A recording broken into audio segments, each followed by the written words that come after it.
So for anybody listening, for anybody watching, actually, I forgot we have both the cameras. We're gonna wave to both the cameras, Father Mike. And we're here at the 1028 podcast. I'm here with a magnificent human being, somebody, and I can't wait for you guys to hear the beautiful story and the beautiful things going on with Father Mike and his beautiful organization in the church that he's running. Rehab. So when someone comes out of rehab, there's holes in the system. Yeah. We try to plug those holes. Okay. We'd like pay first month's rent out a 3/4 house. Bus passes are really popular to fill those holes. Then we also collaborate with Light of Life Missions, and we provide lunches on a regular basis every month, about 150 lunches a month to feed the homeless. Those are tangible things, brick and mortar things that we can do. Right. But it's about education, it's about spirituality, right. It's about outreach, it's about hope. Growing up, my father was an alcoholic, and I, of course, like large number of alcoholics, swore I would never be my father. Mm-hmm. Well, I became my father. Okay, but I didn't drink in high school. I didn't drink in college. My drinking became alcoholic, I would say, in my late 30s, early 40s. When I was 40, it's about taking our brokenness and moving to hope. We're all broken. Every last one of us. And the greatest gift God gives us is our brokenness. Absolutely. That's where we discover God's presence and our own power as individuals and as a group.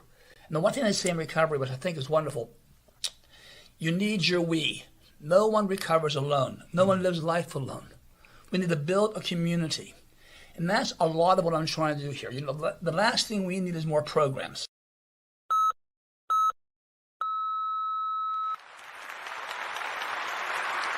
The encore's word.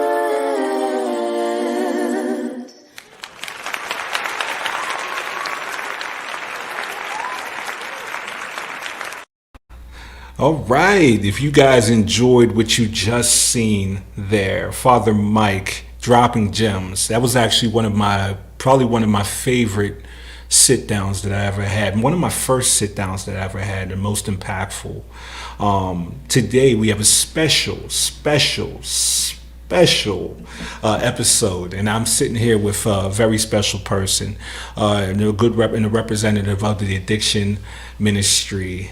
Addiction Recovery Ministry. I'm sitting here with Rosemarie. Rosemarie, the last name is Haas. Mm-hmm. Just wanted to make sure I got that right. And I'm going to move this up just a little closer before we get started, because I want to make sure they hear you. How you doing today? Oh, I'm wonderful. Thanks. How are you? Doing good. It was so amazing just sitting down listening to Father Mike drop those gems. From time to time, I always seem to find those clips and play them. So you're here for the Addiction Recovery Ministry, and there's a lot of grand things that's going on. So what's for those that are watching that have never seen it, what is the Addiction Recovery Ministry, and how, why are you a part of it? Sure. We're a faith-based ministry, and we were formed out of Father Mike Dekowitz's passion. Mm-hmm. And his passion was to help those struggling as well as helping their families. So he started while we were still here in Sharpsburg, while he was pastor here. Right. And we had a big building. So he said, well, why don't we open up for 12-step meetings? I said, why not? So we opened up, and even through COVID, we stayed open because we had a big social hall where people could safely have a small meeting. And during COVID as well, if you're in any kind of 12-step recovery, the 5th step is kind of what we call confession, where you have to admit to somebody else what you've done. Yeah, that was a very tough step. Me being in recovery, I remember that step. It's one of those ones that really, you got to dig deep on all of them, but that one is especially a tough one to navigate and to accept the truth. And it seems like a lot of people want to work with someone who's faith-based in religion to work with them. And Father Mike was famous for doing 5th steps. So during COVID, he'd be out walking his little dog. Everybody knew the dog's name before they knew him. And they'd say, "Hey, Father, could you do a 5th step?"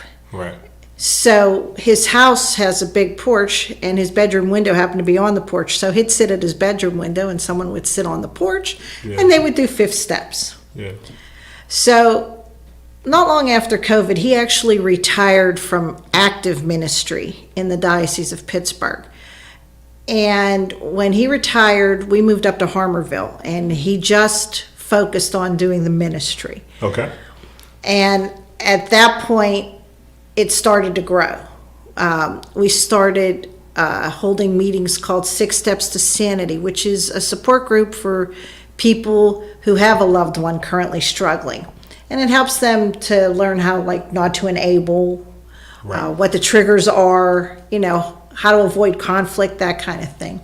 And then we started a grief support group dedicated to people who've lost someone to an overdose. Right, which I think a lot of people don't think of that angle, right? There's so many that don't make it through the journey, and there's so many parents out there that have a wealth of information because of going through that journey that can help those that are actually actively in it.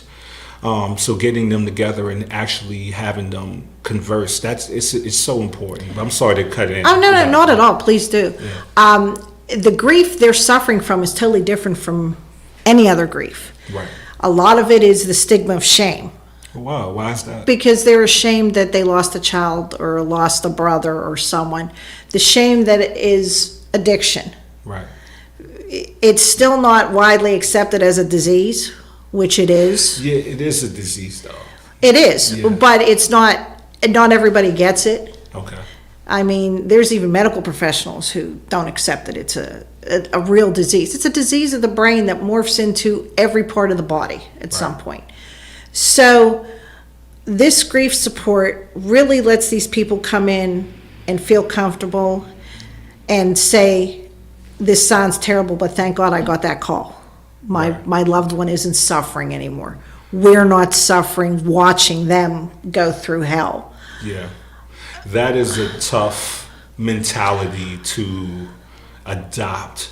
But people don't, I think unless you've been through it as a parent, every day you're worrying about that call. A lot of times that is the boogeyman outside, so I think some people that may be coming from the outside looking in don't understand that sometimes getting that call is, as horribly as it sounds, it is a relief Absolutely. for those parents, because they know that at least their child's not suffering. The hardest thing as a parent is watching your kid go through pain. Oh, absolutely, because you want to take every problem they have away from them. Absolutely. And this gives them the security and the safety of being around people like them.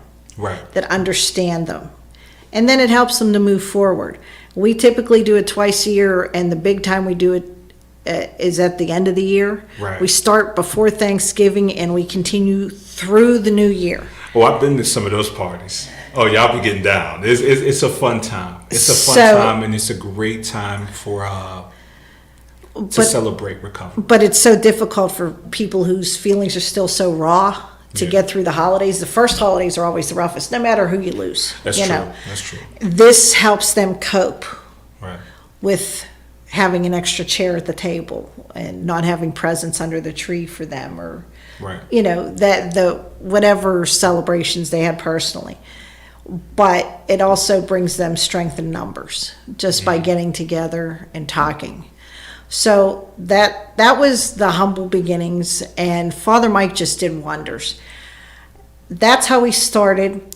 Then he started getting calls. And what type of calls was he getting, Rosemary? Well, from a little bit of everywhere. He got calls to lead spiritual retreats for recovery. Right. He got calls from high schools to go give talks. Yeah, he's the best for that. He's the best for that. You know why I love Father Mike so much when he speaks? Because he may have the cloth on, but he doesn't. When you talk to him, it's like talking to your uncle. Absolutely. Right? You're going to hear. It doesn't feel like you're talking to someone who's in the ministry. It feels like someone is giving you raw information. He was real. Yeah, the same way you would hear it on the street is the same way he's going to deliver it to you. And it was effective. Like, I felt like I was talking to a friend more than being talked down to. He was talking to me. And that's how he approached everything. Yeah, it was beautiful. So he did a lot of speaking engagements, Right. and we really started getting the word out then. And then we started more collaborations. Like he said, we collaborate with Gateway Rehab. We Right. help fill a gap for when people have finished their recovery stint to do, get established, first month's rent, bus passes, clothing, that kind of thing, because they have nothing and where they're going to get it from, So, Right. And a Light of Life, we still do the lunches every month. I have a core group of wonderful lady and gentlemen volunteers that come help me. Shout out to those ladies and gents.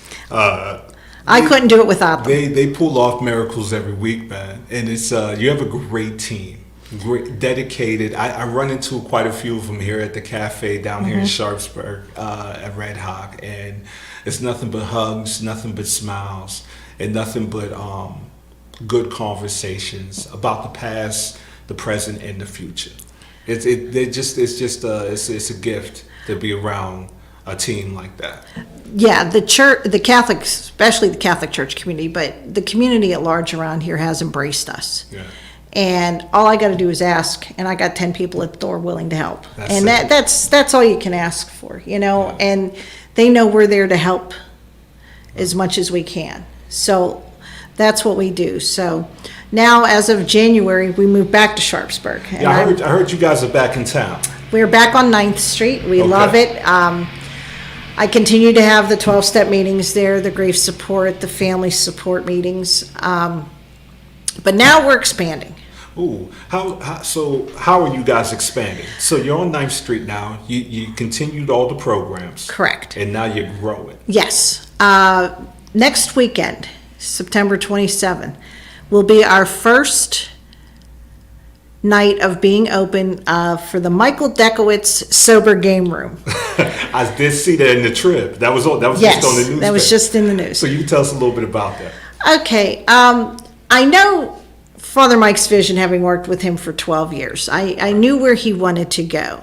And the next step, once we got meetings started and once we got education moving, Okay. was to go into the socialization aspect. Because socialization, as you know, is really important for people in recovery. It's about being together and having something to do together. Sober Game Room is meant for people to come on, like Friday and Saturday evenings. I'll be there 7 to 10. We'll have somebody there to open up, and I have all kinds of games. I'm talking a pool table, ping pong table, basketball, Atari game, foosball, air hockey, dartboard. Instead of going to a bar and having all those triggers, Right. come to the game room. There'll be snacks. There'll be water and soda. Be together. Board games. Knock yourselves out. But be in a safe place. Be Absolutely. together. Absolutely. Being in recovery myself, I know one of the very first things that that worried me was all of the people I would hang around. My core circle, my group, was they were all still out, drinking, partying, and those things. And I was like, what am I going to do? Because I know one of the most important things in recovery is people, places, and things. So I knew if I went to the same places, I'll be doing the same things with the Right. same people. So a lot of times to get to a better place of recovery, it was about separating myself from my original way I moved. In that journey, I realized I couldn't be around those people. I couldn't be in those places, and that left me feeling like there's no other place there's nowhere I can be, or I didn't know where to go. Right. You know? And in this area, there really isn't a whole lot. You'll get a pop-up maybe once in a while, or even a sober bar, but to me, that's still a trigger. Yeah, I have little bistro chairs and tables. You're going to feel like you're not in a just a regular space. Yeah. This is a dedicated space. And I'm hoping, people will come and just have a good time. And Absolutely. if they decide they want to come during the day, we'll have a little coffee clatch with books. I have a library. I have Right. a research reference library. Grab a book, read it, talk about it. That's it. If you have time during the day, we can do that too. The supplies will always it. be there. Just come and be together. And then before the 7 o'clock on Fridays at 6:15, we're starting a new group called Circle of Life. What we're going to do is we're going to take a topic Okay. related to recovery, and then find a scripture that goes with it. We're going to read the scripture, and then we're going to talk. Oh, wow. About half hour, 40 minutes. Okay. And we're going to do that on Fridays. We'll have different leaders for the discussions. And it's for people who maybe want to grow closer to God and are looking for a different way to do it. We're not following any steps or traditions or anything. We are just doing this on our own with scripture. Right. So I think this will help some people to find their way closer to God, because you got to have His grace for recovery. Without it, you're not going to do real well. So. And that, what they say, finding your higher power, right? Whoever that may be, even if it may not be Christianity, is finding that source. It is finding whoever that is to you. Correct. And for you to have an idea of knowing how to identify it, I think it's important to see what it looks like. Exactly. And you'll find your peace in that. But it is important to understand that faith is part of recovery in all aspects. It is you have to believe in something that you can't see until it appears. That is an important step and an important action in this whole process. So I recommend, if you're out there and you're tired of living that same day over and over again, and you're looking for, there's better days in you. You can see it, you want it, you feel like you can do it better. You can, but you can't do it all alone. No. This is a we thing. It takes a community. It takes companionship. I always say, you don't ask the bird how to swim, you ask the fish. Correct. It takes people that are navigating that terrain to get the information. You are not alone, man. You're not alone. But you got to go where the people are doing the thing that you want to do to get that thing that you so desire. And you got to have faith that this is the right move. Even if it doesn't feel like it at the moment, that is something you have to navigate with everything. And there's no better way to exercise that more than finding a religion, or finding out who God is. Correct. What is God to someone else? It may not be God to you, but what is God to someone else? And identifying that relationship and knowing why it's important will help you find solace. It is absolutely, there's no way around it. There's no shortcut. I'm sorry. If you want to hear a shortcut, there's not one. But that's the move. Absolutely, because you have to surrender yourself to God, and Absolutely. you got to realize you're not in control. He is. Say that one more time, Rosemary. Yeah, you talk that talk. There's nobody in control. I don't care who you are. It's the illusion of control is what you're living in. Absolutely, and it's not just people in recovery. I mean, it's just people across the world. That's life. That's just life, man. And we try to control it, but sorry, it's an illusion. Oh, that was beautiful. That was beautiful. Yeah. Speaking of Father Mike, yes, how did you meet Father Mike? How did this Okay. whole thing come to be? So, 12 years ago, I was already working at the parish here Right. for a different pastor, and that pastor got transferred. Okay.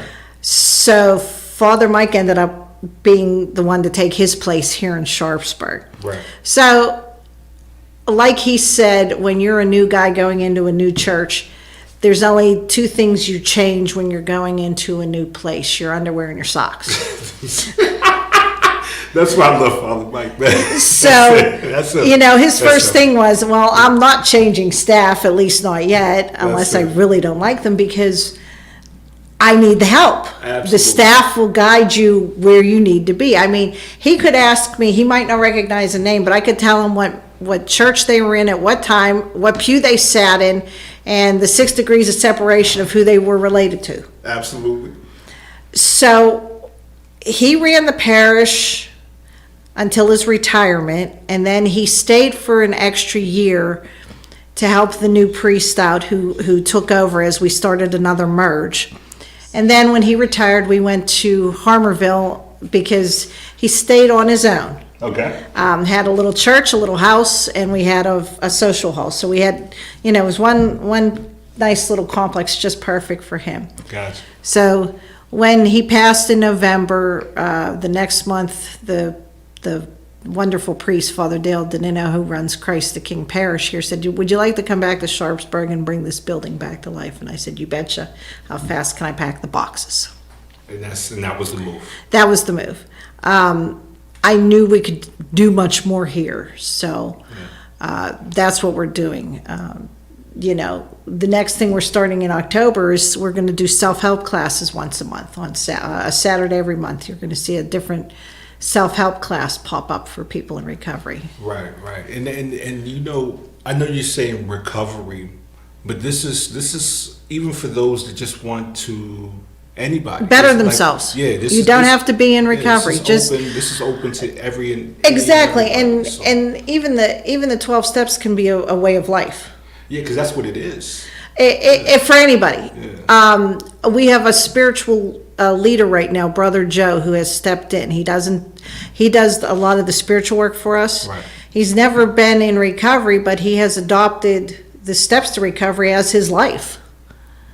So it's really a way of life. It's a way of living. And anybody who wants to better themselves, you come to my self-help classes. That's what they're there for. You want to learn about recovery, come to a meeting. That's it. Our meetings are open, What days are the meetings so they know that those that are watching? I have an AA meeting Monday evenings at 6:30, actually up in Harmerville. Okay. At a little church called Rock of Ages.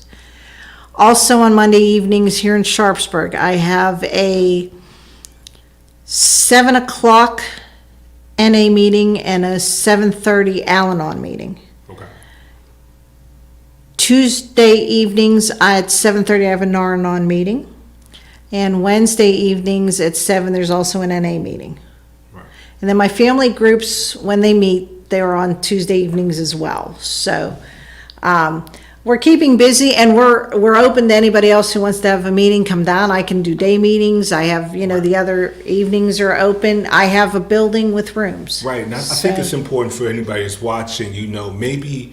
Maybe right now you're not in a state of mind to be able to do a group. So you guys do offer one-on-ones? Yes, we do. Right? Yes, we do. Brother Joe is great with one-on-ones. He'll talk to anybody. Right. And if he's not the one you need to talk to, I have people in the programs that are always happy to talk. Absolutely. And that's where I go, where I say you don't ask the bird how to swim, you ask the fish, right? I mean, these are people that are well equipped in the situation, not there to judge you, but there to assist you on finding a better version of yourself. So it's really, like, to me, having an asset in this community, because that's what this is an asset for not just the community, for the world. It's a world asset, and that you guys are providing in the space that what you guys are doing is I'm so grateful. I'm grateful because it was places like this that are the reason why even myself is in the position I am in my life.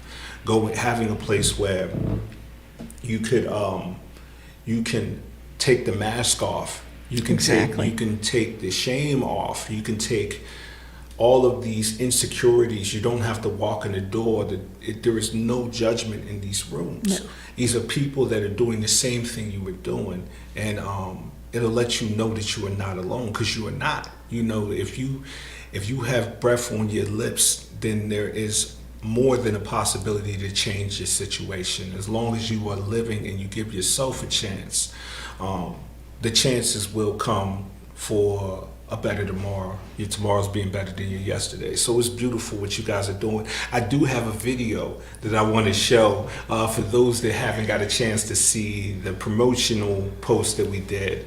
I uploaded the video, and it's Father Mike doing what Father Mike does. And we got to show this real quick. Let's do Absolutely. that right now. All right.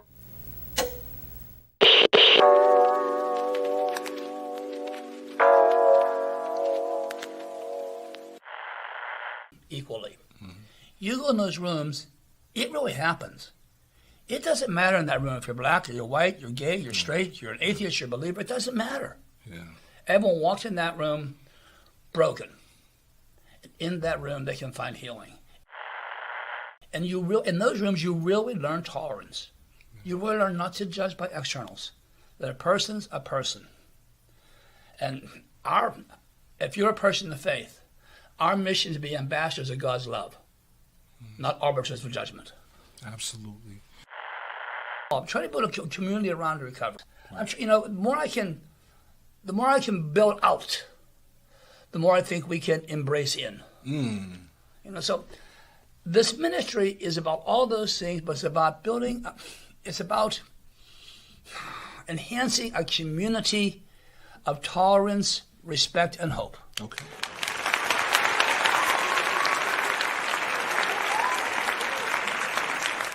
Father Mike being Father Mike right there. Yeah. Yes, indeed. No one can say it better. No, he did adopt a new saying. It's from Ubuntu, which is a tribe in Africa, Right. and it is, I am because we are. I remember he was telling me about that. And it's because it's the group that makes you who you are, and the support and the compassion and the love that you feel from people who are with you on this journey. It's a journey. It's a day-to-day struggle, but it's worth it. You got people who love you. You need to love yourself. You need to help yourself. You need to ask for the help you need, because the other thing Father Mike always said, a gift isn't a gift until you give it away. And that's That's what we're doing. I have people who are now, they're either in a program or they've taught or whatever, that are going out into the community for me, going to high schools to speak, educating social workers, just to get the word out that there's help. We're here to help, and all you got to do is ask. That's it. Just ask. We're not mind readers, and we don't expect anyone to be, but all you got to do is ask. When I talked to Father Mike, there was something that when he told me these verbatim, pretty much said the same exact thing. And there was a saying that we came up with that I heard from a famous rapper. His name is Jay-Z, and he says, "A closed mouth doesn't get fed." Exactly. And that is the truth. Yeah. What you reveal is also, there's another one from him. What you reveal is what you heal. So you can't heal it until you reveal it. And truthfully, to keep it, you got to give it away.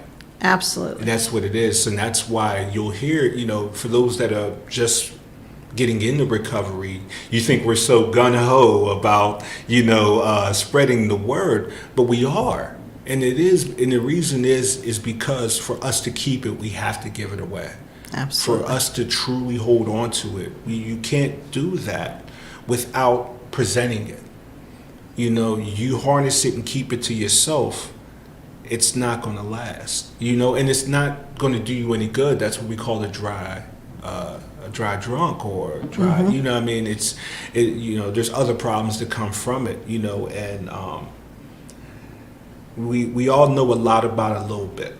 No one knows everything, but if we continue to learn together, you'll come in with different angles and different avenues in your recovery that's going to help someone that's been in there for 25 years. Don't think you're not adding value to this group. We're trying to grow it, man. Absolutely. Trying to grow it so the world can show truly be what it can be, and it's just be more beautiful. That's right. You know, we need you. We do. If you're in the addiction, we need you to be here. We need your story. We need your triumph over the hurdle of addiction, because in that jump, there's going to be a beautiful story that's going to help 10 more people that are coming behind you, because you've been through it, and what you go through is going to be what you grow through. And then those gems are going to be stuff that's going to help the world become a better place. So if you're out there and you're struggling, we need you. We need you to do that thing, to gather those stories, not just for us, but for the future of the people, man. It's a beautiful journey, and you may not get it, but you will once you go through it. Absolutely. You know what I mean? I need you to go through it so you can grow through it. That's what we're here for. So the 21st, we got something happening on. I do. Saturday the 21st. That's what we were here for. We went to everything else. We celebrate recovery just like everybody else. So what we're doing this year is I put together a tribute to Father since I lost him in November. So I'm serving his favorite foods. Everybody can laugh at this: hot dogs, potato chips, and watermelon. Why am I not surprised? Why am I not surprised that you just said hot dog? What? Well, you know. That's great. That was great. We're gonna eat and have music, and we're gonna talk about him, and then we're gonna actually dedicate the game room. I'm not gonna open it, but I'm pleased that his wonderful sister Maureen is flying in for it, and his good friend Father John Mark Ogu, who was his housemate for 5 years, is flying in for it. Beautiful. And it's just a gathering of people in recovery, people not in recovery, people who want to support those in recovery. Right. Just a gathering of people, get together, laugh, cry, and vow more help. That's why I'm grateful. I have a wonderful board of directors who help me push through this and help me, we get funding, we get ideas, Absolutely. and that's the big thing. And then the volunteers. Without my volunteers, I'd have nothing, because they're just a great group of people. Well, and that, I mean, it takes that. It takes that. It takes all of those. And the 21st, so today is my daughter's birthday. Oh, how wonderful. Oh, appreciate it. How old? It. She is 10. 10, oh my She goodness. is 10. And she's different. But the 21st is actually the day of her party, so I told you I wouldn't be able to make it. But I did find something finding these clips, and it's a whole bunch of clips of our sit down, short little versions that I feel like would be great to be posting on the page, that would as be well wonderful. as those things that represent And, Father Mike. I'm going to actually have PowerPoint so I can even put it up on the Exactly. You were computer just with us. So It'll be beautiful. That'll be wonderful. Some of these videos that we've been watching here, but also other clips from Mm-hmm. that. So we're going to make sure you get that before you leave today. Oh, thank you. And yeah, he was inspirational. I couldn't have. I learned so much from him. I knew nothing about recovery, and I've learned more now in the past 5 years than I thought I could. I believe, tell you the truth, and this is going to be wild, that was my first sit down, if I'm not mistaken, first edited sit down. It definitely was like my first, and it was like grand to start it off with him. I may have had one before, but one that actually went all the way through. And after that sit down, I'm gonna tell you how it kind of messed me up, because I thought every sit down was supposed to go like that. Because Father Mike, it didn't take much. You just had to let him go. yeah. You just let him talk. That's it. Just let him go. That's why I called him Captain Chaos. Yeah, you got to pull him back. Captain Chaos. Yeah, because I mean, he's a priest, but he may start cussing if you let him go too far. You got to calm him down. Absolutely. It's like, hold up, Father, come in. Calm down. But he dropped so many gems and so many moments. That's why I have so many clips, and I forgot I put them to the side. And I'm looking back on this journey now that we're here at TT Studios in this podcast studio, and it's continued to go since then. He's still giving gifts. Mm-hmm. The day before, I remember I called you that week, and I went to go see Father Mike, and I was supposed to go a day earlier, but I ended up going, I think it might have been like I think he passed on a Thursday, correct? Correct. All right, so it was Wednesday was the day I went to go see him, and I was supposed to go see him on Tuesday or Monday. So I called you, and you say he's still in there, but he's probably about to be transported home on hospice. So I hung up the phone, I dropped everything, and I went to St. Margaret's. I go and I try to find, because I think I called you again to find where his room was at, so I knew where I was going. I go into I asked the people in the lobby, Father Mike, and they knew exactly. Oh, yeah. Because there were so many people going in. It's like, yep, this room. So I go into the elevator. The elevator is closing. And because they told me he was just about to leave, I seen the ambulance in front. That was his transport, but I wanted to see him before he left. The elevator was closing, and right before the elevator closed, I seen some feet. They were pushing someone out, and for some reason, I knew it was. And before it closed, it got to you could see the face of the person they were pushing to the main lobby. And it was Father Mike. So the elevator closed, and I realized, like, oh, he's about to leave. So we get up to, I think, the 3rd floor or whatever, and I hurry up and press the button to go down. And I made it down, and the doors open. And as I'm coming out, they're putting him in the ambulance to take him home. And he's already in the ambulance. So I didn't know exactly what I was going to see, thinking he was going into hospice. I'm like, all right, I was kind of preparing myself to see, something that wasn't the way I would usually see Father Mike. And then right before they closed the ambulance, I told him to hold up, because I had to run out into the parking lot and like, hold up. And I see Father Mike, and he looks just like he does every other day. Maybe he had a beard, but he had the guy laughing. Oh, absolutely. Which was like, I don't know what conversation happened. And I'm looking like, Father Mike? He's like, hey, how you doing? And I told him, because this is when I found out, I won the election. Yes. I won the election. I said, I did it. Because I was talking to him. I said, man, I'm going for this. And because I was campaigning, it was during the campaign. Right. And I told him I did it. And he gave me the thumbs up. Like I knew it. He took his mask off. And then he gave me the thumbs up. And I was like, all right, I'll see you when you get home. And then the next day I'm in the cafe. And Matthew Redsky, our magistrate, was in there. And he said, Father Mike just passed. But that thumbs up, it was the day I found out, I won the election. That thumbs up was the confirmation I needed. Like I did it. Like someone in recovery, someone that went through to become better, someone that thought of himself that I can live a better life than this. I went and I approached it. And not only did I get my sobriety, but I was able to become not just a functioning human in society, but someone that helps make decisions to make this a functioning society, in my community, because I took the first step. Absolutely. And he greatly admired you. Yeah, I admired him. He thought you were a wonderful young man. And, he'd always say, how's my buddy Corey? Yeah, man. And for him to see me, he seen me. That's the thing. And it was like, all right, I knew it. Yep. And he gave me this, and I was like, all right, I'll see you. And I left like smiling, like, oh, he's fine. Yeah. Because he was just like, oh yeah, he was just Father Mike doing what Father Mike does. Yeah.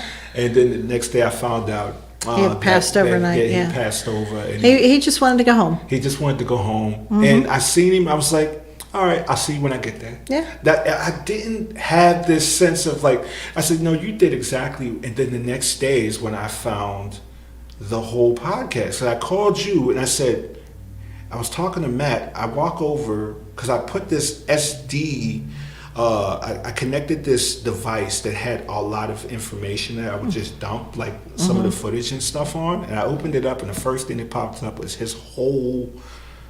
whole podcast. I was like, oh my goodness. And I called you and I said, I got something. He's still dropping gems. Like he's here. And I found it and we posted it. And it, right before his ceremony. You know, a lot of people went on there and was able to see him. Oh, yeah, it was wonderful. The outpouring from the community, the love that they showed him. And he's working with us. I feel his presence. I feel the slap on the back of the head once in a while. You told me he gets you every morning. I think he does. And I can hear his voice in my ear, you know.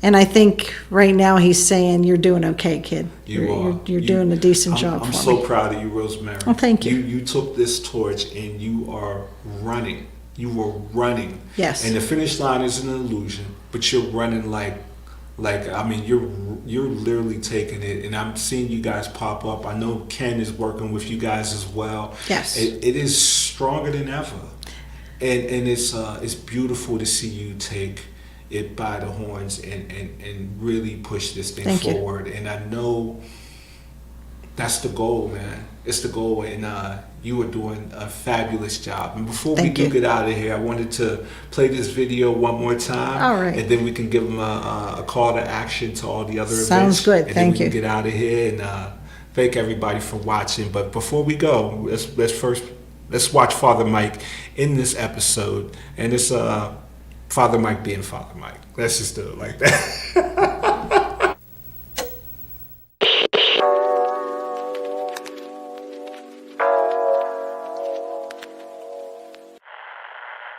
So for anybody listening, for anybody watching, actually, I forgot we have both the cameras. We're gonna wave to both the cameras, Father Mike. And we're here at the 1028 podcast. I'm here with a magnificent human being, somebody, and I can't wait for you guys to hear the beautiful story and the beautiful things going on with Father Mike and his beautiful organization in the church that he's running. Rehab. So when someone comes out of rehab, there's holes in the system. Yeah. You know, we try to plug those holes.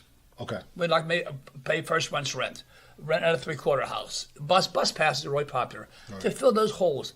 Then we also collaborate with Light of Life Missions, and we provide lunches on a regular basis every month, about 150 lunches a month to feed the homeless. Those are tangible things, brick and mortar things that we can do. Right. But it's about education, it's about spirituality, it's about outreach, it's about hope. Growing up, my father was an alcoholic, and I, of course, like large number of alcoholics, swore I would never be my father. Well, I became my father. Okay, but I didn't drink in high school. I didn't drink in college. My drinking became alcoholic, I would say, in my late 30s, early 40s. When I was 40, it's about taking our brokenness and moving to hope. We're all broken. Every last one of us. And the greatest gift God gives us is our brokenness. Absolutely. That's where we discover God's presence and our own power as individuals and as a group. And the one thing I say in recovery, which I think is wonderful, you need your we.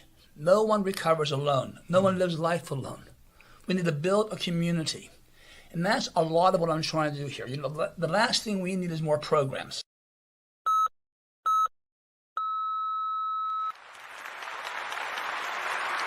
The encore's word.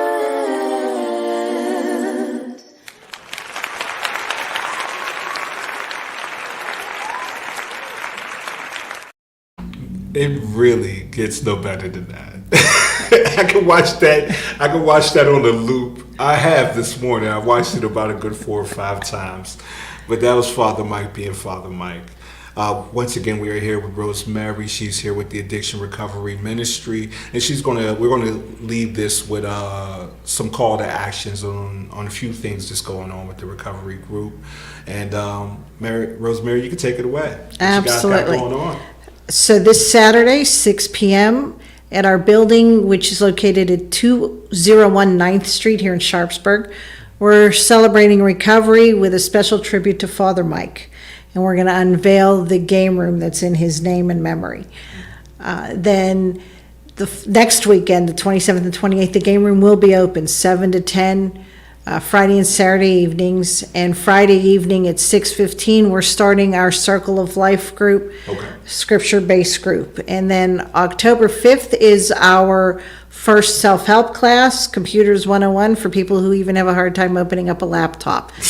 Come and Come and The learn. majority of us. Yes, but we are on Facebook. Addiction Recovery Ministry Pittsburgh is our website as well. You'll find all our information on there with our contact number. Call anytime. We're here to help, and we're grateful for all the love and support that we continue to get. So thank you for having me on today, Corey. It was a pleasure. You guys are watching the podcast About Nothing, where someone's nothing may be to something that somehow makes your day, your tomorrow's better than your yesterday's. And I know for a fact this is one of those things. So thank you so much, Rosemarie, for being on. It's the first time, not the last time. Obviously, Father Mike started the journey. This is a new journey that I'm on, and you're here, and I'm honored to have you here, and I'm honored to see this continue to go forward. So, for those that are watching, for those that are listening, have an amazing day. You can look in the comments section. You'll find the Addiction Recovery Ministries Facebook link in there. I'm going to put it in there. And, man, go out there and do something beautiful. We're all counting on you, especially Father Mike. You know?